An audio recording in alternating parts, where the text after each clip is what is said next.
चाहे कुमारे मर जाना, लेकिन इन 3 लक्षणों वाली स्त्रियों से कभी विवाह मत करना। नमस्कार दोस्तों, स्वागत है आप सभी का पुनः आपके अपने YouTube चैनल पर। प्रिय दर्शकों, इस वीडियो में आपके लिए लेकर के आए हैं एक ऐसी कहानी जिसमें आपको बताया जाएगा कि अपनी जिंदगी में कुंवारे मर जाना, लेकिन इन 3 लक्षण वाली स्त्रियों से हमेशा बच करके रहना और इनसे कदापि विवाह मत करना। कभी जिंदगी में आप परेशान नहीं रहेंगे। मित्रों, ये कहानी आपको बहुत अच्छी जानकारी और सीख देकर के जाएगी। तो चलिए मित्रों, आपका कीमती समय बर्बाद ना करते हुए अब सीधे कहानी पर ही पहुंचते हैं। प्रिय दोस्तों, एक समय की बात है। किसी जंगल में तोता और मैना का जोड़ा एक वृक्ष के डाल पर बैठा हुआ था। तोता ने मैना से कहा कि हे मैना रानी, आज का समय बहुत ही बदल चुका है। मैना कहने लगी, पिया जी, ऐसा क्या समय बदल चुका है? तब तोता कहता है कि हे मैना रानी, समय इतना बदल गया है कि आजकल की स्त्रियां और आजकल की लड़कियां बहुत ही स्वार्थी बन चुकी हैं, क्योंकि स्त्रियां अपने स्वार्थ के लिए कुछ भी करने के लिए तैयार हो जाती हैं। जो काम उन्हें कदापि नहीं करना चाहिए, वो स्वार्थ के प्रति स्त्रियां कर बैठती हैं। मैना कहती है कि पिया जी, मैं तुम्हारी बात से सहमत नहीं हूं।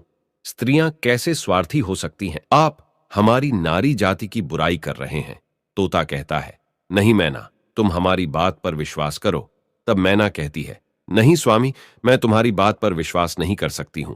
तब तोता कहता है, ठीक है मैना, जब तुम्हें विश्वास नहीं है तो आइए हम आपके लिए एक कहानी सुनाते हैं, और इस कहानी को सुनने के साथ साथ तुमको यह विश्वास हो जाएगा कि तुम्हारी नारी जाति कितनी स्वार्थी बन चुकी है और अपने स्वार्थ के लिए कितने गलत गलत काम करने के लिए तैयार हो जाती है। दोस्तों, तभी मैना कहती है, ठीक है स्वामी, पहले आप वह कहानी सुनाइए और सिद्ध करके बताइए कि हमारी नारी जाति स्वार्थी है या नहीं है। दोस्तों, तब वो तोता अपने मैना रानी को वह कहानी सुनाता है। तोता कहता है, हे मैना, एक समय की बात है, किसी नगर में 3 दोस्त रहते थे। एक राजा का लड़का था जो राजकुमार था, एक बनिया का लड़का था और एक साहूकार का लड़का था। 3 दोस्त थे। तीनों में बहुत गहरी दोस्ती थी, क्योंकि वह तीनों साथ साथ पढ़े थे और साथ ही साथ बड़े भी हुए थे। राजा का जो लड़का था, जो राजकुमार था, उसकी शादी भी हो चुकी थी। मित्रों, एक दिन की बात है, तीनों दोस्त राजा के बगीचे में टहल रहे थे। तो राजकुमार, जो राजा का लड़का था, वह अपने दोस्तों से कहता है, भाई, कल चलते हैं और अपनी पत्नी को उसके मायके से बुला करके ले आते हैं, क्योंकि बहुत दिन हो चुके हैं और हमें अपने पत्नी की बहुत याद आ रही है। इसीलिए कल ससुराल में चलते हैं और तुम हमारे साथ चलो और हम अपनी पत्नी को बुला लाए। तब इन दोनों दोस्तों ने कहा, जो साहूकार का लड़का था और बनिया का लड़का था, इन दोनों ने बोला, भाई, तुम तो अपने ससुराल में पहुंच जाओगे और ससुराल में ससुर जी के महल में आराम से सोओगे, लेकिन हम कहां जाएंगे? तब राजकुमार कहता है, मेरे भाई, तुम कोई सराय देख लेना और एक रात की ही तो बात है, रात सराय में काट लेना और सुबह मैं अपनी पत्नी को लेकर के आ जाऊंगा और आराम से घर के लिए निकल चलेंगे। दोस्तों, राजकुमार के बात को सुन करके दोनों दोस्त, साहूकार का लड़का और बनिया का लड़का जो था, वो सहमत हो जाता है।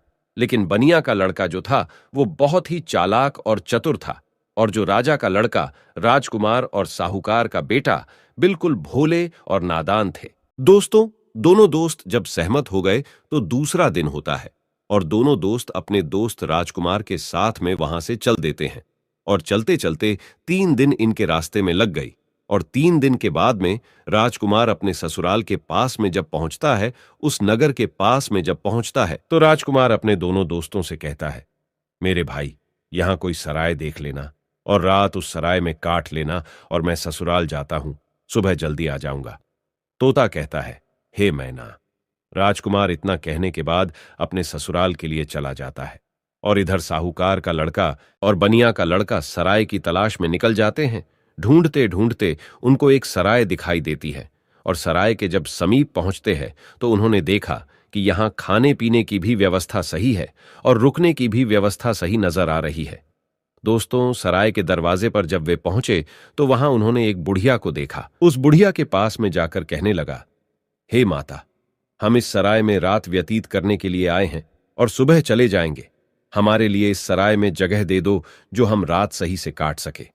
दोनों दोस्तों की बात को सुन करके वो बुढ़िया जो थी वो कहने लगी, देखो बेटा, चाहे कहीं भी रुक जाओ, चाहे कहीं भी जाकर के रात काट लो, लेकिन इस सराय में आप ना रुके, इस सराय में आप रात ना गुजारे। तब दोनों दोस्त ने पूछा, ऐसा क्यों माता?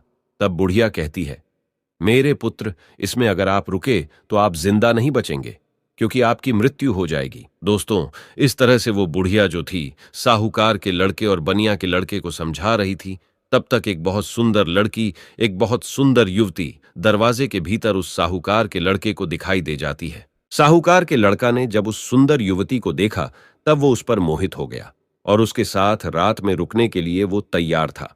उतावला हो रहा था कि किसी ना किसी तरीके से हम इसके साथ रात गुजार लें। मित्रों, इधर वो बुढ़िया समझाती रही, लेकिन साहूकार का लड़का नहीं माना। साहूकार का लड़का जो था वो अपने दोस्त से कहता हुआ चला गया कि दोस्त, तुझे कहीं जगह मिल जाए तो तू रुक लेना, पर हम तो इसके साथ में ही रुकेंगे। दोस्तों, इतना कहने के बाद में वो साहूकार का लड़का जो था उस सुंदर युवती के साथ में रुकने के लिए वो अंदर चला गया।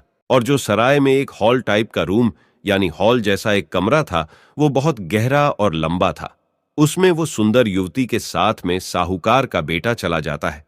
दोस्तों, इधर रात हो चुकी थी और सोने का भी वक्त कुछ समय में होने वाला था।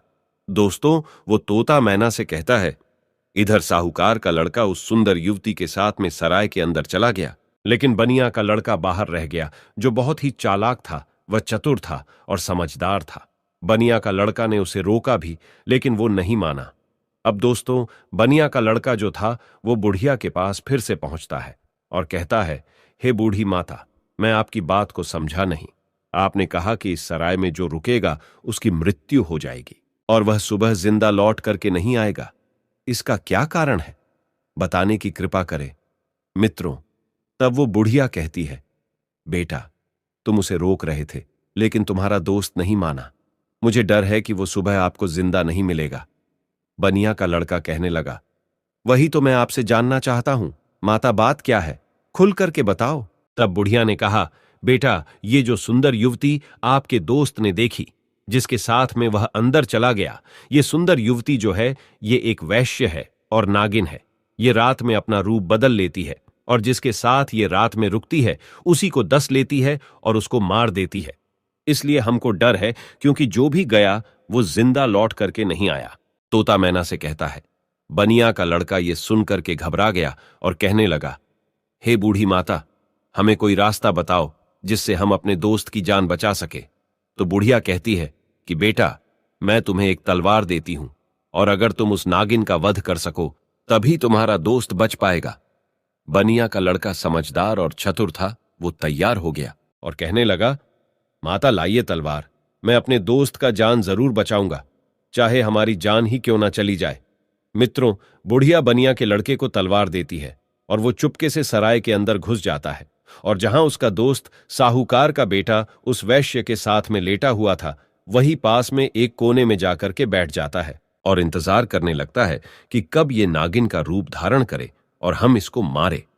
दोस्तों, आधी रात का समय होने वाला था और तभी वह सुंदर युवती जो नागिन थी वह अपना रूप बदलती है और जैसे ही साहूकार के लड़के को काटने वाली होती है तो उसका दोस्त बनिया तलवार लिए तो बैठा ही था, एकदम से उसने तलवार चलाई और उस नागिन का वध कर दिया और वो सुंदर युवती मर गई।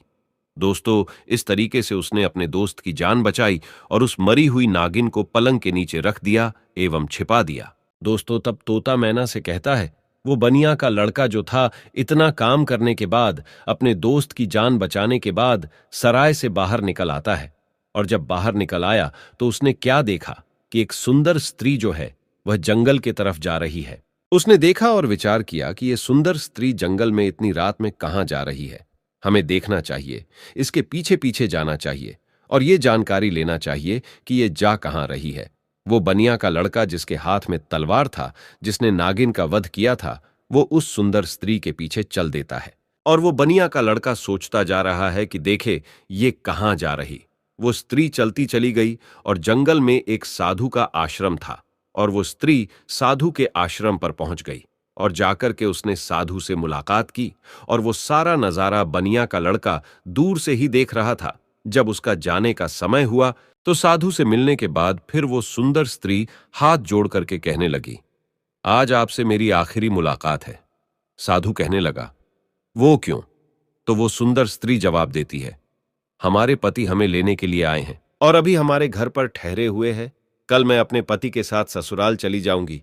आज के बाद फिर मैं आपसे मिलने के लिए नहीं आ पाऊंगी। तब वो साधु कहने लगा, रोजाना तो हमारे पास आती थी, लेकिन अब हमें धोखा देकर के जा रही हो और कह रही हो कि अपने पति के साथ जा रही हो। तब वो सुंदर स्त्री जवाब देती है, हाँ, मेरा पति मेरे घर पर ठहरा हुआ है और कल मैं ससुराल चली जाऊंगी। हमें माफ करना, अब मैं आज के बाद तुम्हारे पास मिलने नहीं आऊंगी। दोस्तों, उस सुंदर स्त्री के बात को सुनकर साधु को गुस्सा आ जाता है और साधु जो है गुस्सा में उसकी नाक काट देता है। और जब उसकी नाक कट जाती है तो उसे पीड़ा होती है और वो पीड़ा को सहन करती हुई चिल्लाती हुई अपने घर के लिए भाग खड़ी होती है। इधर दोस्तों, वो बनिया का लड़का सारी बातें सुन रहा था और ये नजारा देख रहा था। उस बनिया के लड़का को बहुत गुस्सा आ गया और उसने गुस्से में साधु को मार दिया, उसकी हत्या कर दी और उसको मार करके वहां से तुरंत वे चल देता है और आगे चल करके एक मंदिर था और उसी मंदिर में जाकर के छिप कर भीतर बैठ गया। अब वो सोचता है कि हे प्रभु, इस दुनिया में हो क्या रहा है। अब इधर जो वो बनिया का लड़का मंदिर के अंदर बेचारा चुपचाप बैठा हुआ था, वहां पर कुछ चोर आते हैं और चोर मंदिर के बाहर से हाथ जोड़ करके कहता है, हे देवी मां, हम चोरी करने के लिए जा रहे हैं और अगर ये हमारी चोरी आसानी से हो जाए और हम ना पकड़े गए तो कल हम तुम्हारे पास तुम्हारे लिए राजा के लड़की को लाएंगे और उसकी बलि चढ़ाएंगे। इतना कहने के बाद में वो चोर अपनी चोरी करने के लिए चले जाते हैं और जो अंदर बनिया का लड़का बैठा था, उसने जब चोरों की बात को सुना तो उसके पैरों तले जमीन खिसक गई और वो कहता है, ये क्या है? यहां भी एक हत्या होने वाली है। हे प्रभु, ये हो क्या रहा है? दोस्तों, वो बनिया का लड़का विचार करता है, चाहे कुछ भी हो जाए, लेकिन मैं राजा की लड़की की हत्या नहीं होने दूंगा। ये सोच करके वो मंदिर में बैठा रहा। इधर दोस्तों, क्या हुआ कि वो स्त्री जो थी जिसकी नाक साधु ने काटी थी, वो अपने घर पर पहुंची और उसने रोना धोना बंद किया। बाकी पीड़ा तो सता रही थी। उसने विचार किया, अगर सुबह लोग हमको देखेंगे तो पता नहीं, न जाने मेरे बारे में क्या कहेंगे। हमें शर्म से अपना सर नीचा झुकाना पड़ेगा। क्यों ना हम अपने पति को फंसा दे और ये कह दे कि हमारे पति ने मेरी नाक काट ली। तो वही हुआ। सवेरा होने वाला था और जैसे ही थोड़ा प्रकाश होने को था, तभी वो चिल्लाने लगी और कहने लगी कि देखिए देखिए, हमारे पति ने हमारी नाक काट ली। दोस्तों, घर वाले जो थे वो एकदम से भाग करके आते हैं और उसके पति को बंदी बना लेते हैं। जो वो राजकुमार था, जो राजा का लड़का था, उसको पकड़ लेते हैं और पकड़ करके वहां से राजा के सामने पेश कर देते हैं। राजा वो सारा वृतांत जान करके उसको जेल में डाल देता है। तब तोता मैना से कहता है, हे मैना रानी, अब आगे सुनिए क्या हुआ। इधर पूरा दिन व्यतीत हो गया। उसका दोस्त जो बनिया था, उसने पूरा दिन इधर उधर बैठ करके काट लिया और जब रात हो गई तब उसी मंदिर में जाकर के वे छिप करके बैठ गया, क्योंकि उसे मालूम था कि ये चोर राजा के लड़की को पकड़ करके जरूर लाएंगे, उसकी हत्या जरूर करेंगे, लेकिन मैं उसकी हत्या नहीं होने दूंगा। जब रात हो गई तो मंदिर में जाकर के तलवार लेकर के छिप कर बैठ गया और इधर आधी रात जब होती है तभी वो चोर राजा के लड़की को पकड़ करके लाते हैं और मंदिर के बाहर बैठ जाते हैं। कुछ देर बैठ करके बातें करते हैं और कहते हैं, देवी मां ने हमारी बातें सुन ली है, कितनी बढ़िया हमें चोरी करवा दी, पकड़े भी नहीं गए और बहुत मालदार भी बन जाएंगे क्योंकि हमने बहुत माल लूटा है। इस तरीके के बातें कुछ देर करते रहे। फिर उनमें से एक बोला, देख भाई, अब उस लड़की को जल्दी ले जा और देवी मां के सामने उसका सिर काट देना और उसकी बलि चढ़ा देना। तो दोस्तों, उन चोरों में से एक चोर जो था वो राजा के लड़की को पकड़ करके अंदर मंदिर में प्रवेश करता है और देवी मां की जहां पर मूर्ति थी वहां पर ले जाता है और उस लड़की का सिर काटने के लिए जैसे ही वो चोर जाता है तो बनिया का लड़का तो वहां तैयार ही बैठा हुआ था और वो चोर राजा के लड़की का सिर नहीं काट पाया, उसकी बलि नहीं चढ़ा पाया, क्योंकि उससे पहले ही बनिया के लड़का ने उस चोर को मार दिया और चोर को मार करके उसकी लाश को एक बगल में रख दिया। इधर दोस्तों, उन चोरों में से एक चोर कहता है, देख भाई, वो हमारा एक साथी गया है, वो लौट करके नहीं आया है। अरे तू जा और देख करके आ कि उसने बलि चढ़ा पाई या नहीं चढ़ा पाई।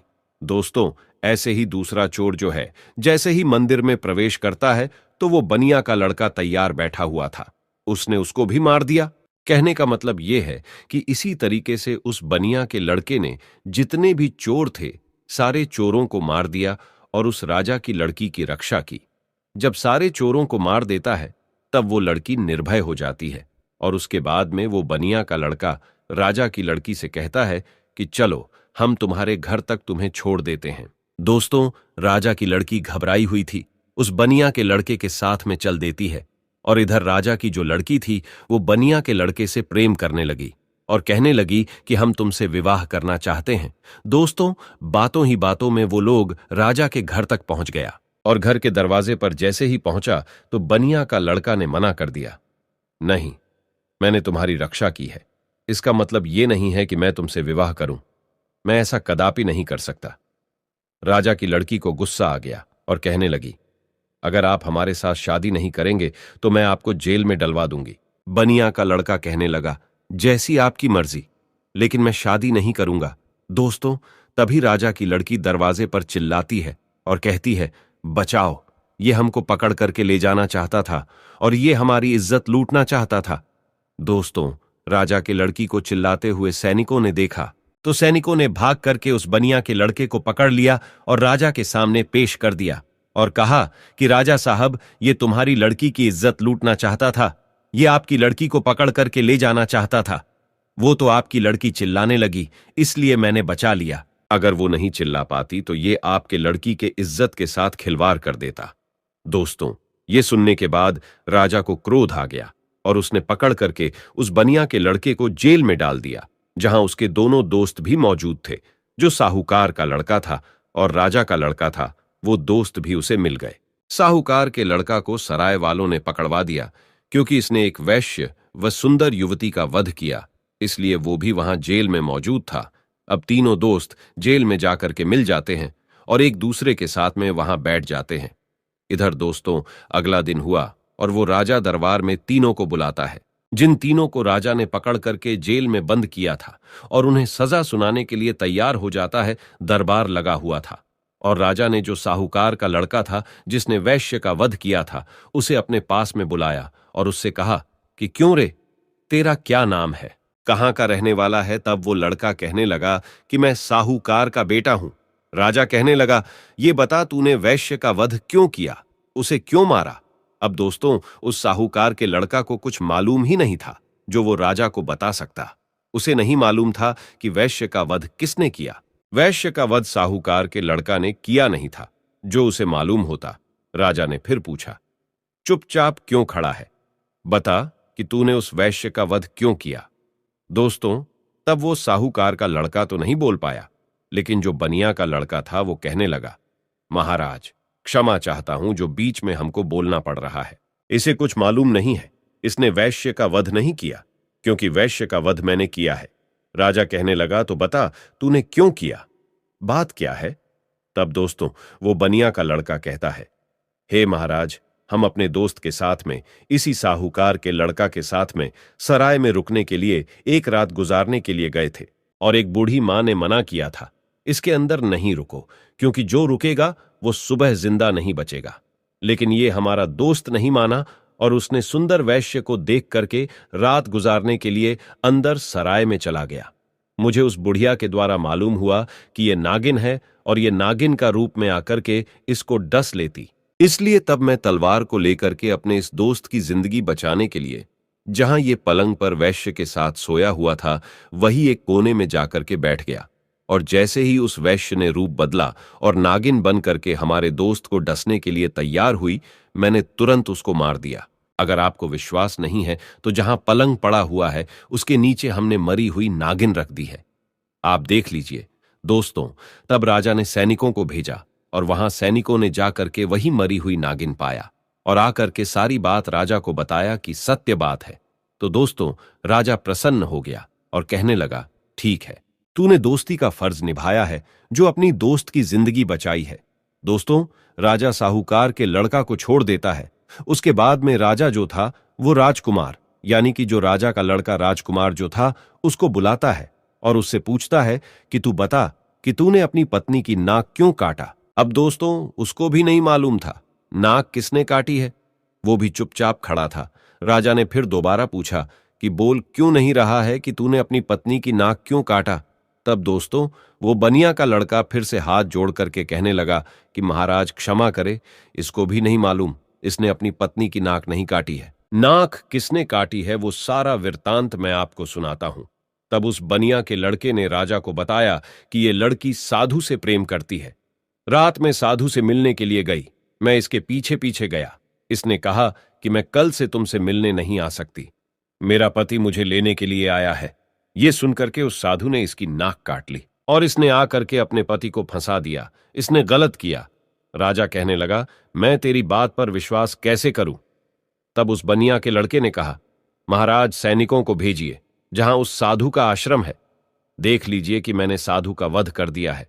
दोस्तों, सैनिक जाते हैं, आश्रम पर उस मरे हुए साधु को देखते हैं, तो आकर के राजा को बताते हैं कि महाराज बात सत्य है। दोस्तों, तब वो राजा उस राजकुमार को भी छोड़ देता है, वो भी बच जाता है। दोस्तों, फिर तोता कहता है कि हे मैना, अब आई बारी उसी बनिया के लड़का की जिसने राजा के सामने अपने दोस्तों की जिंदगी बचाई। राजा उस बनिया के लड़का से बोलता है कि तूने तो अपने दोस्त को बचा लिया, लेकिन अब तू बता कि तू हमारी लड़की को पकड़ करके क्यों ले जाना चाहता था, इसके साथ में दुर्व्यवहार करना क्यों चाहता था, इसकी इज्जत से खिलवाड़ करना क्यों चाहता था। अब तू नहीं बचेगा।